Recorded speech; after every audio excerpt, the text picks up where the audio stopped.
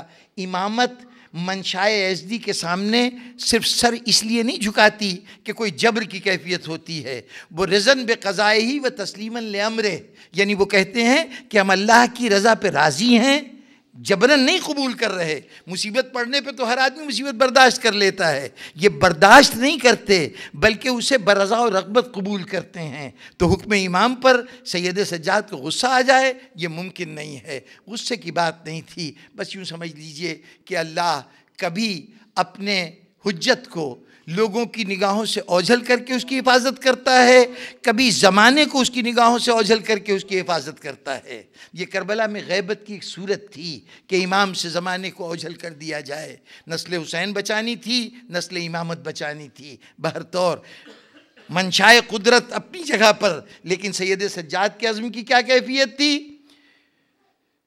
چند مرحلے ہیں جب سید سجاد کو غشی سے آپ بیدار ہوئے ہیں۔ بس ایک مرحلے کا 2 جملوں میں تذکرہ اور بات میری ختم۔ وہ وقت ہے کہ جب حسین خیمے میں آخری مرتبہ داخل ہوئے ہیں، آ کے ایک مرتبہ زینب سے مخاطب ہوئے، زینب ذرا میرے ساتھ تو آؤ، ایک مشکل منزل ہے، تمہاری مدد چاہیے۔ شہزادی کہنے لگیں کہ کون سی ایسی منزل ہے؟ کہا میرے ساتھ چلو۔ لے کے چلے اور خیمے میں اس جگہ آئے جہاں سید سجاد آرام کر رہے تھے۔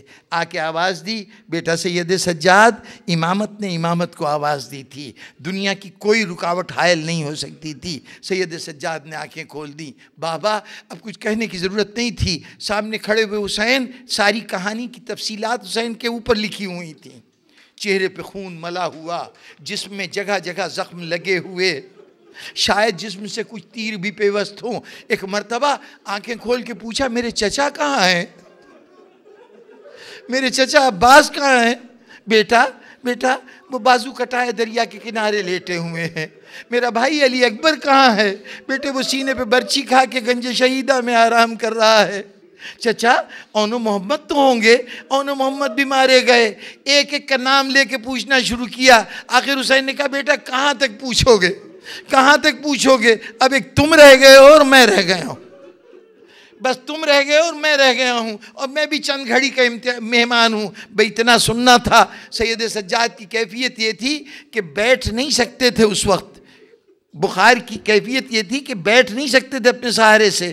جناب زینب نے پیٹھ سے پیٹھ ملائی تھی تو سب یہ سید سجاد بیٹھے تھے، لیکن جیسے ہی سنا کہ اب صرف تم رہ گئے ہو اور میں رہ گیا ہوں اور میرے بھی منزل آخر آ گئی ہے، ایک مرتبہ سید سجاد پوری قوت سے کھڑے ہو گئے۔ کہا پھوپھی اماں ذرا میرا ایسا تو لائیے اور میرا نیزہ لائیے۔ بیٹے کیا ارادے ہیں؟ کہا اب کوئی نہیں رہا نا، اب میری باری ہے، میں میدان میں جاؤں گا۔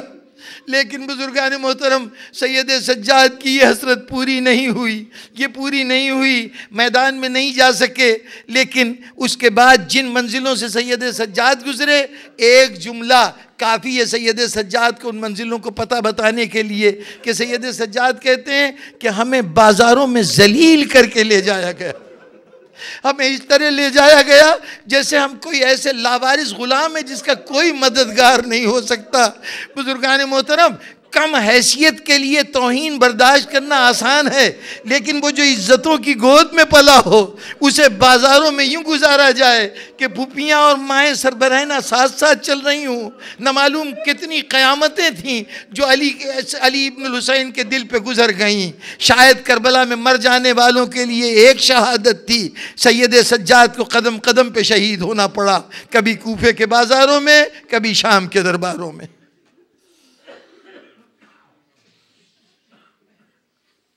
شالم الذین ظلموا ایام قلبا ینقلبون۔ رب العالمین تذکرے کو قبول فرما۔ یا اللہ دلوں کی تمناؤں کو پورا فرما، یا اللہ ان کی حاجتوں کو بفضل اہل بیت بصدقے آل محمد ان کی تمام حاجتوں کو پورا فرما دے۔ رب العالمین نعمت اولاد کے متلاشیوں کو اولاد کی نعمت عطا فرما، جو وارث چاہتے ہیں ان کو اولاد نرینہ عطا فرما۔ رب العالمین جو لوگ اس دنیا میں مختلف مصائب و آلام کا شکار ہیں، جس میں تنگ دستی بھی ہے، جس میں بیماری و آزاری بھی ہے، جس میں علم کی حصول کی تمنا بھی ہے. یا اللہ ان سب کی دشواریوں کو بھی دور فرما اور ان کی آرزوؤں کو بھی پورا فرما. رب العالمین حاضرین مجلس کے جتنے متعلقین تیری بارگاہ میں پہنچ گئے ہیں ان کے درجات آخرت کو بلند فرما. رب العالمین جتنے مومنین یہاں تشریف فرما ہیں ان کے عزیز دنیا کے مختلف گوشوں میں مختلف مسائل کے گرفتار ہیں، ان کے عزیزوں کو اپنے حفظ و امان میں بھی رکھ اور ان کی بھی ہر ضرورت اور حاجت کو پورا فرما. یا اللہ اپنی آخری حجت کو، وارث امام حسین کو، وارث امام زین العابدین کو جلد پردہ غیب سے ظاہر فرما. ہمیں ان کے جانثاروں میں شامل ہونے کی سعادت اور توفیق عطا فرما. اللہم تقبل منا انکا انت السمیع العلیم.